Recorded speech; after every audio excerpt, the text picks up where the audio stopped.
Ahora estamos llegando en la material más profundo, posiblemente en el Evangelio, el medio del capítulo 6 de Juan. Es importante que todos los católicos tienen ese capítulo del Evangelio de Juan muy firmemente fijado en sus memorias, porque eso es el punto central de la teología de la Eucaristía, para defender la fe católica de tus amigos que son protestantes o por la gente que no entiende por qué creemos lo que creemos sobre la Eucaristía.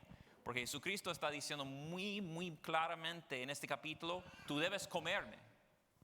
En la semana siguiente vamos a ver más explícito el lenguaje. Pero Él dijo, yo soy el pan que bajó del cielo. Y podemos ver que necesitamos comida espiritual.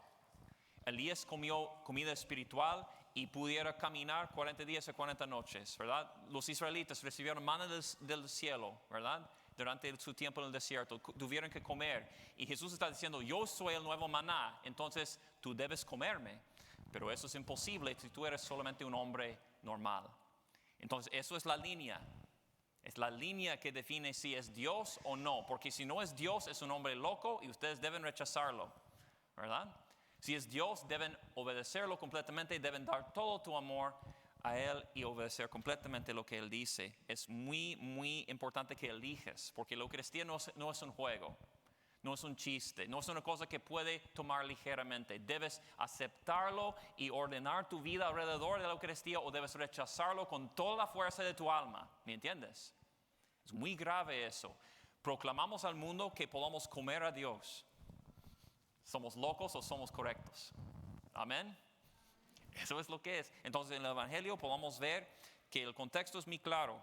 Ellos ya comieron 5,000 panes y ahora Él está diciendo la semana pasada, no trabaja por la comida que se muere, trabaja por la comida que dure por la vida eterna. Entonces esa es la fe católica, trabajar por la comida que dure por siempre, que es Jesús en la Eucaristía.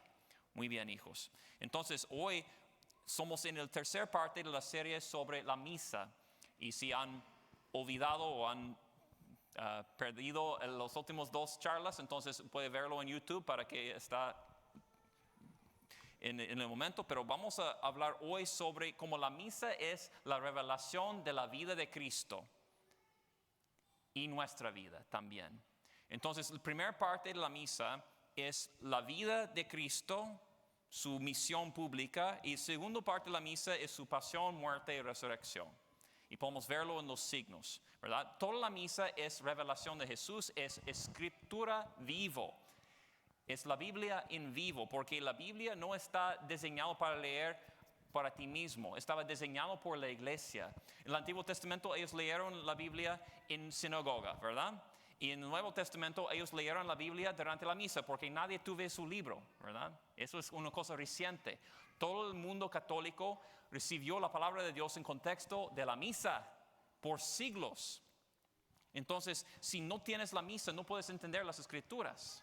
El libro de Apocalipsis es completamente loco si ustedes no saben qué pasó en la misa, porque hay mucho simbolismo en este libro. ¿Cuántos de ustedes han tratado de leer Apocalipsis, el libro? Es muy confundido, ¿verdad? Muchas cosas que no son claras. Pero cuando ves que es la misa, incienso, ángeles, la puerta abierta, el altar, todas las cosas son revelación de la significación espiritual de la misa en el libro de Apocalipsis, ¿verdad? Y todo el resto de la misa es así. Podemos ver la vida de Cristo, los hábitos de Cristo, las virtudes de Cristo. Y para ver la misa bien celebrada, ustedes pueden entender cómo deben vivir tu propia vida. Amén. Ok, vamos a empezar con la sacristía. ¿Cuántos de ustedes conocen qué es la sacristía? Ok, algunos, ¿verdad? ¿Dónde está la sacristía? Allá, ok. La sacristía es un cuartito, está escondido. Y en este cuarto está todos los vestimentos para la misa, todos los paramentos, todas las cosas. Y la mayoría de cosas que pasan para preparar para la misa toman horas. Necesita limpiar las cosas, ordenar cosas, arreglar cosas. Entonces, la mayoría de preparación ustedes no vean por la misa. Hay mucha preparación por solamente 1 hora, hora y media o 2, depende. ¿Verdad? Entonces necesita mucha preparación por chiquito tiempo. Y eso es la vida de Cristo, ¿verdad? 30 años de preparación por 3 años de ministerio, ¿verdad? Y eso es la sacristía, es el tiempo de preparación de Cristo. Primeramente es el vientre de la Virgen Madre, ¿verdad? Que preparó la humanidad de Jesucristo por su ministerio. Es lo porque tratamos de mantener en la sacristía silencio, para que, ¿cuántos de ustedes han tenido bebés? Okay, ¿verdad? Cuando están embarazadas, es decir, que la bebé puede escuchar todo, ¿verdad? ¿Sí o no? Puede escuchar su voz, a veces en cuando está saltando, cuando escucha la madre o el padre o otras personas, o la música que la madre escucha, ¿verdad? Entonces es importante que mantenemos un ambiente bueno, porque también escuchan las cosas feas. Entonces las madres tradicionalmente estaban en aislación durante su embarazo para que puedan tener silencio, paz y no se turben mucho para que el bebé pueda crecer en paz. Porque hay muchas cosas que pasan en los 9 meses, ¿verdad? Y si hay algún defecto en ese tiempo, puede afectar la vida del bebé, ¿sí o no? Entonces, muy importante, protegemos el vientre de la madre, protegemos ese tiempo. Entonces, protegemos ese tiempo de preparación por el sacerdote y por los monaguillos para que ellos puedan ser listos por el ministerio que tienen, que es muy grave y muy bueno. Ok, también es la vida en Nazaret, que era escondido, ¿verdad? Entonces, en este momento reciben la formación en las virtudes, obediencia, trabajar juntos como equipo, todas esas cosas. Y después que son listos, salen de la sacristía y hay una campana que suena, ¡ting!, para revelar Jesucristo y los ángeles. Y eso es como en el día de Navidad, ¿quién cantaba? ¿Quién cantaba en el día de Navidad? Los ángeles, ¿verdad? Entonces, todas las campanas son símbolos de las voces de los ángeles. Entonces, cuando empezamos la procesión es como Navidad, y también es como el Domingo de Ramos, cuando entraba Jesucristo en Jerusalén con triunfos, ¿verdad? También es la procesión de Jesús hasta su muerte, cargando su cruz en Viernes Santo.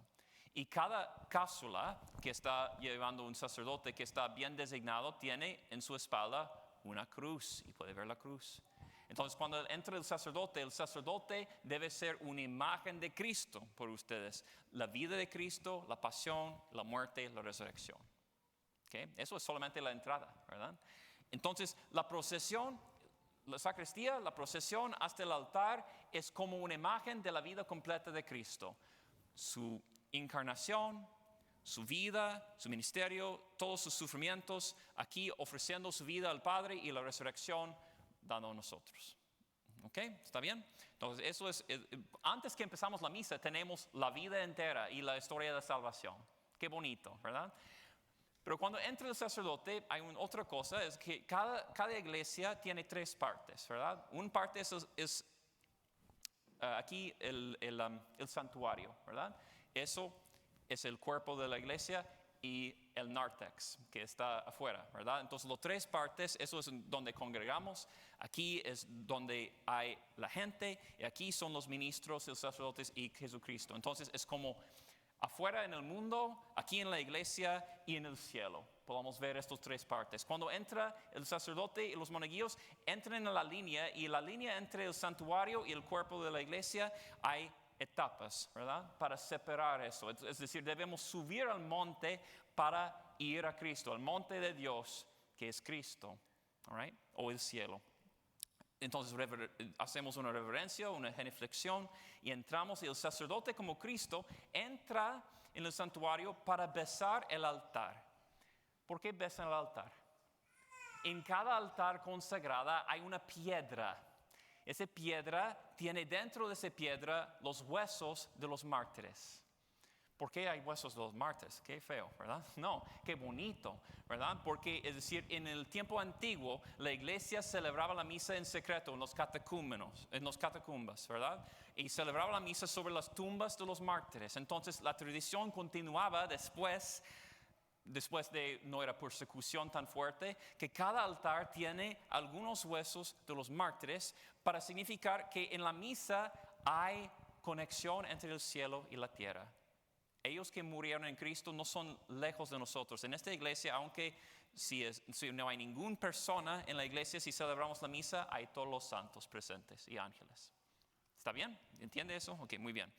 Entonces también en el libro de Apocalipsis podemos verlo. Es decir que los mártires son bajo el altar gritando al Señor: ¿cuánto tiempo debemos esperar, Señor, hasta que tú tienes venganza por la sangre que era derramado en la tierra? Y él dijo: algún tiempo más.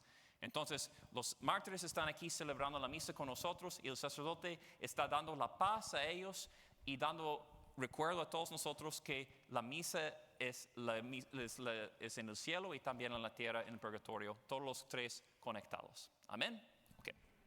Después de eso, empieza los ritos iniciales, los ritos de penitencia. Es muy importante que empezamos con penitencia, porque la primera palabra de Jesucristo era que arrepiéntense y creen en el Evangelio. El reino de Dios está cerca.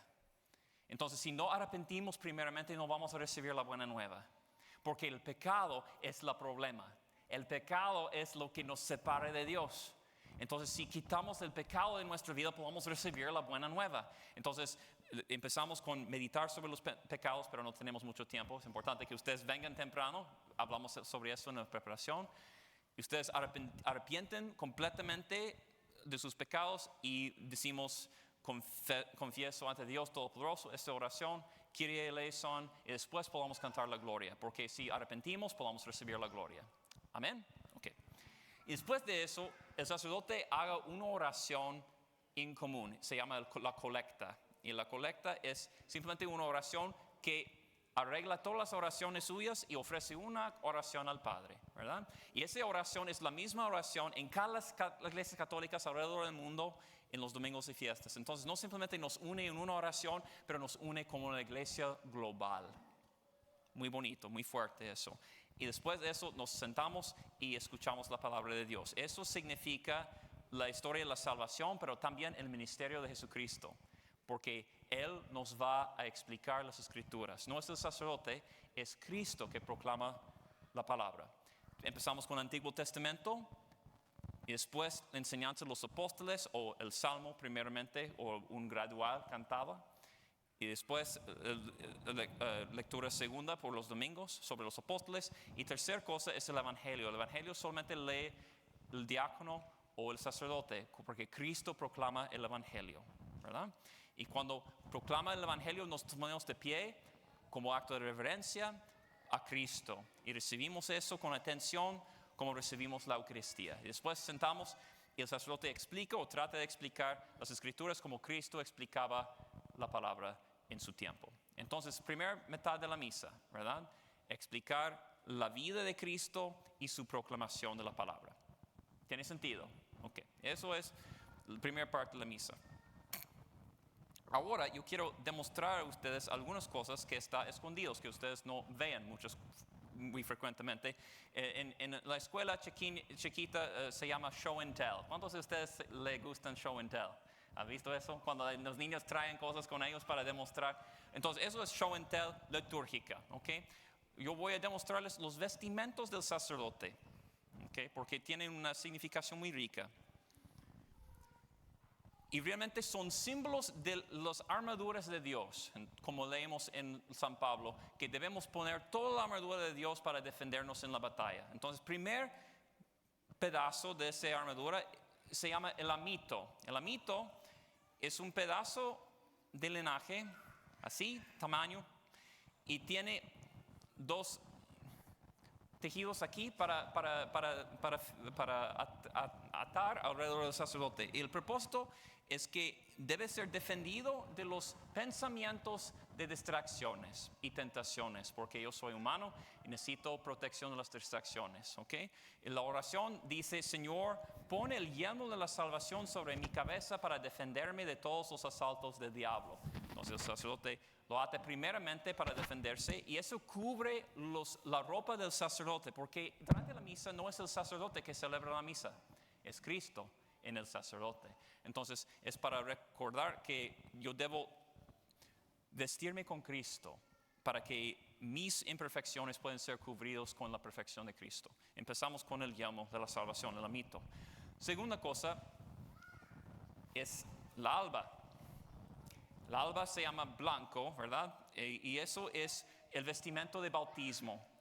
Y eso es muy importante porque mi identidad no es primeramente sacerdote, mi identidad primeramente es bautizado. Y el sacerdocio está otra identidad que se funda sobre mi bautismo, ¿verdad? Entonces yo soy hijo de Dios primeramente y después un sacerdote. Entonces si yo olvido eso, es un problema. Entonces eso es para recordarme, pero también la pureza necesaria para ofrecer este sacrificio. Y la oración es así: purifícame, Señor, y limpia mi corazón para que, lavado en la sangre del Cordero, pueda gozar de los gozos eternos. Cuando eso se veste, hay la tercera parte, que es el símbolo. El símbolo es así. Boy Scouts, ok, bien. Ok, entonces el símbolo es un símbolo de la pureza, la castidad. Porque para ofrecer ese sacrificio, para vivir el sacerdocio, necesita pureza absoluta, ¿verdad? Porque si los sacerdotes del Antiguo Testamento tuvieran que lavarse muchas veces para ofrecer corderos y otros animales, ¿qué más pureza necesita un sacerdote que ofrece el cordero inmaculado, sin mancha, al Dios Padre? Entonces, eso es la oración. Dice: Señor, ciñe a mí el cinto de la pureza y extingue mis deseos terrenos, para que la virtud de la continencia y la castidad habiten en mí. Okay. Después del símbolo, hay dos cosas interesantes. Primero es el manípulo.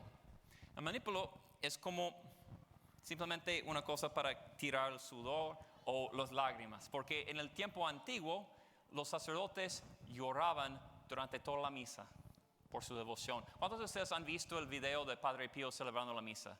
Es muy bonito, está en YouTube. Hay una de sus últimas misas y durante esa misa él está llorando constantemente, tirando las lágrimas durante la misa en su vejez. Y es decir que es un llamado a mí para arrepentirme, porque yo lloro a vez en cuando durante la misa, pero muy infrecuentemente, porque yo no estoy muy atento como él. Entonces ore por mí para que yo pueda tener más conversión. Pero también es una cosa espiritual, que significa las obras y los trabajos de ustedes. Entonces, cuando yo impongo eso en mi brazo izquierdo, yo estoy trayendo conmigo todos tus labores y todos tus trabajos y tus lágrimas y tus preocupaciones para ofrecerlo a Dios Padre. Y está la mano derecha, porque la mano derecha se involucra con las cosas del terreno. La mano derecha son cosas de Dios y bendicen, son libres para bendecir. ¿Okay? Y eso porque los que tienen mano izquierda son personas malas. No, tradicionalmente sí. Mi abuelo, él escribió con su mano izquierda. En ese tiempo los monjas le esfuerzan para cambiar, para escribir con la derecha. Entonces él entendió cómo escribir malo con las dos manos. Pero es decir que eso es la cosa, porque en tiempos antiguos no tiene oportunidad de lavar las manos muy frecuentemente, ¿verdad? Entonces hagan cosas sucios con la mano izquierda y cosas buenas para comer o otras cosas con la mano derecha. Entonces es tradicional. Y también, ¿quién está a la derecha de Jesús? ¿Verdad? Las ovejas. ¿Y quién está a la izquierda? Todos ustedes. No, no es cierto. No, todo el resto de la humanidad. Okay. No, tus enemigos, no ustedes. Ustedes son blancos como la nieve. Ok, bien. Ok, otra cosa es la estola.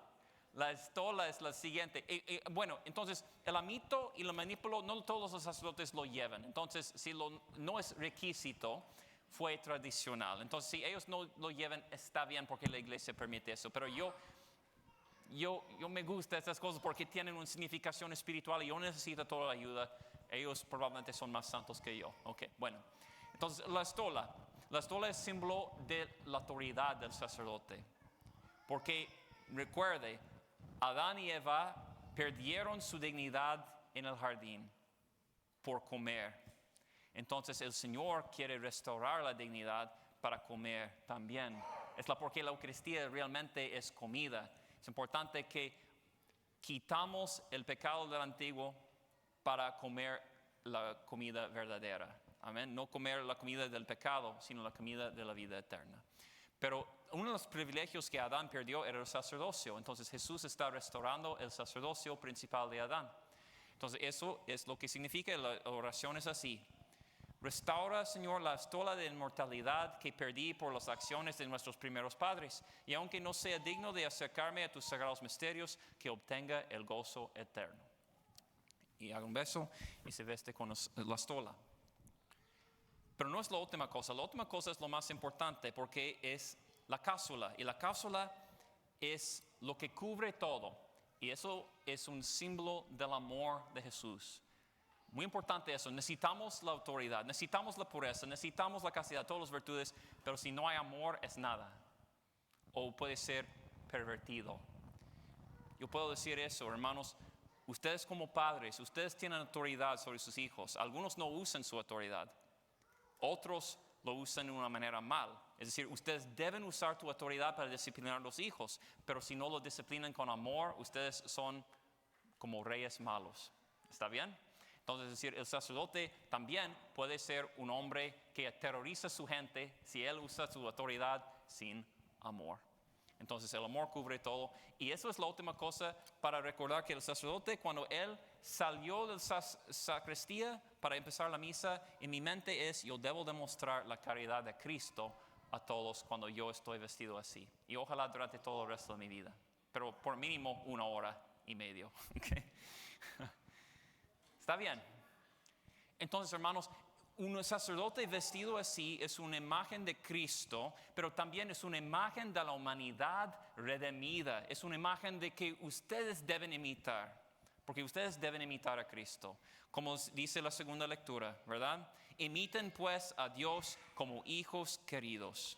Viven amando como Cristo, que nos amó y se entregó por nosotros, como ofrenda y víctima de fragancia agradable a Dios. Y cuando entramos en la segunda parte de la misa, ustedes pueden ver la manera que ofreció Cristo. Entonces la misa debe ser por ustedes un modelo. No es una cosa para estudiar, es una cosa para recibir como ejemplo y modelo. Los protestantes tienen sermones simplemente, pero la misa no es simplemente enseñanza en sus orejas. Debe ser una experiencia de todo tu cuerpo para purificar tus ojos, tus orejas, tus sentidos físicos, para que todos tus placeres y pasiones puedan ser ordenados a Cristo. Amén. Muy bien. Ya casi terminamos porque es muy largo, lo siento. Okay. Última cosa es el cáliz y el velo. Porque yo puedo decir eso, el velo primeramente. Algunas personas me pidieron: padre, ¿por qué las mujeres velan en tu iglesia? Y yo digo: bueno, no sé, yo no he hablado sobre eso. Simplemente empezaban a hacerlo, pero es decir que es un impulso que es muy bueno. Yo debo hablar sobre eso. El velo no es para esconder algo. El velo es para revelar la dignidad. Entonces el velo tiene mucha significación. Primero es que velamos las cosas que daban la vida. Velamos el altar que daba, ¿verdad?, la vida. Velemos el cáliz que contiene la sangre de Cristo que dio vida eterna. Y también velamos las mujeres que daban la vida al mundo, ¿verdad? También velamos el tabernáculo que daba el pan de la vida por los que tienen necesidad. Entonces, es decir, eso es uno de los símbolos. El otro es que velamos los tesoros de la iglesia que revelan su valor, que no quitamos el velo simplemente a nadie, ¿verdad? Velamos porque necesitamos entender qué es lo más precioso. En tiempos antiguos, probablemente en tu país también, las mujeres no luchan en la guerra, ¿verdad? En nuestro país pueden, ¿verdad? Pero es decir que en tiempos antiguos jamás permitieron eso. ¿Por qué? Porque si las mujeres murieron, terminaba la sociedad, ¿verdad? Si las mujeres mueren, no va a continuar la humanidad. Entonces las mujeres son lo más importante en la sociedad. Si dudas eso, mira que Dios obedeció a una mujer. Su Hijo Jesucristo obedeció a una mujer. Entonces mira la dignidad de las mujeres, ¿verdad? Entonces puede usar todas las cosas en una manera manipulativa, obviamente. Pero si una mujer entiende la dignidad que tiene, es decir, que un velo no es opresivo, un velo es para revelar su dignidad. ¿Amén? Ok. Entonces, ¿qué está velado sobre el cáliz? Yo quiero expresar el cáliz a ustedes porque eso es un don de mis padres y por mi ordenación sacerdotal, y tiene algunos símbolos que son muy impresionantes a mí. El primero es que hay 3 figuras aquí en el cáliz que son 3 reyes. Son Moisés, el rey David y el rey Melquisedec. Entonces son los reyes, sacerdotes y profetas en el Antiguo Testamento. Y cuando estás más arriba en el cáliz, hay 3 imágenes sobre la pasión de Cristo. Hay el tribunal de Pilato, la flagelación y después la crucifixión. Entonces hay el antiguo sacerdocio y el nuevo sacerdote Jesucristo. Todo este cáliz entonces es una revelación de la historia de la salvación. Y también en el nudo del cáliz tengo los anillos de mis abuelos. Mi abuelo era un diácono en nuestra arquidiócesis, Ron Benz, murió en 2002. Y mi abuela Barbara, ellos fueron un ejemplo muy fuerte en la fe para mí y impactaba mi vocación en una manera muy fuerte. Mi abuelo era un predicador muy bueno. También yo estoy diciendo eso, va a ser una junta por los que quieren ser diáconos este mes. Entonces, los hombres que están casados pero quieren ayudar en ese propósito, la proclamación de la palabra, yo les invito para considerar ser diáconos. Es una vocación muy buena que la iglesia necesita, especialmente en español. Yo necesito más ayuda. Escucha la llamada, ok, bien. Pero decir que, el cáliz, cuando yo ofrezco la misa, yo recuerdo a mis abuelos en cada misa, porque yo estoy aquí simplemente como un don en un contexto de familia. Yo he recibido muchos tesoros de ellos. También era un hombre muy duro, porque yo trabajo muy duro, ¿verdad? Pero él también era un hombre de amor y yo oro por él diariamente en cada misa. Entonces continúe orando por tus queridos seres. Es una cosa muy buena.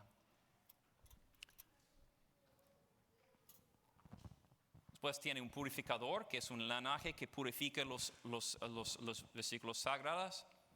También la patena, que tiene la hostia. Y los servidores, los monaguillos, tienen patenas también para capturar la hostia durante la comunión. Y arriba, sobre todo, es el palo. Y el palo es lo que pone sobre el cuerpo de un difunto. Entonces, eso es como va a cubrir el cuerpo de Cristo cuando se consagre. Después velamos. La última cosa es un verse que contiene el corporal, que es un linaje que contiene sobre el altar todas las cosas que van a ser consagradas. Entonces, corporal, corpus, ¿verdad? Va a tener todas las cosas que van a ser el corpus Christi sobre eso. Y después están listos para la misa.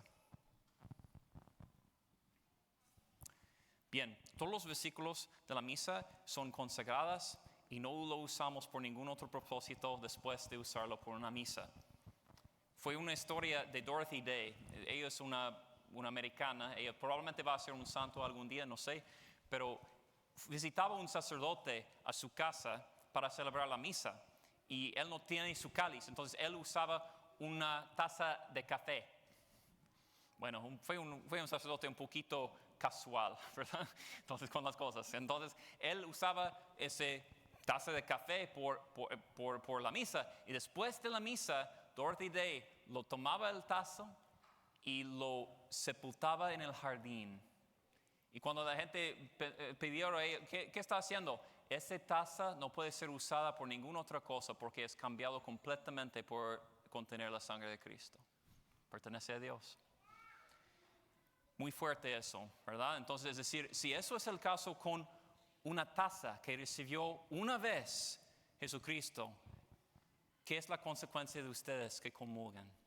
Frecuentemente, tus cuerpos son consagrados por Dios, no pueden ser usados por maldad jamás en el futuro. Amén. Es porque el pecado no tiene ningún lugar en sus vidas, ningún lugar, porque ustedes son apartados por las cosas de Dios. No participan más en las obras de tinieblas. Obedecen a San Pablo. Destierren de ustedes la aspereza, la ira, la indignación, los insultos, la maledicencia y toda clase de maldad. Sean buenos y comprensivos y perdónense los unos a los otros, como Dios los perdonó por medio de Cristo. Mira en la misa la manera que deben vivir. Mira la pureza necesaria y pide al Señor la gracia que necesitas para imitar lo que has visto. Así sea.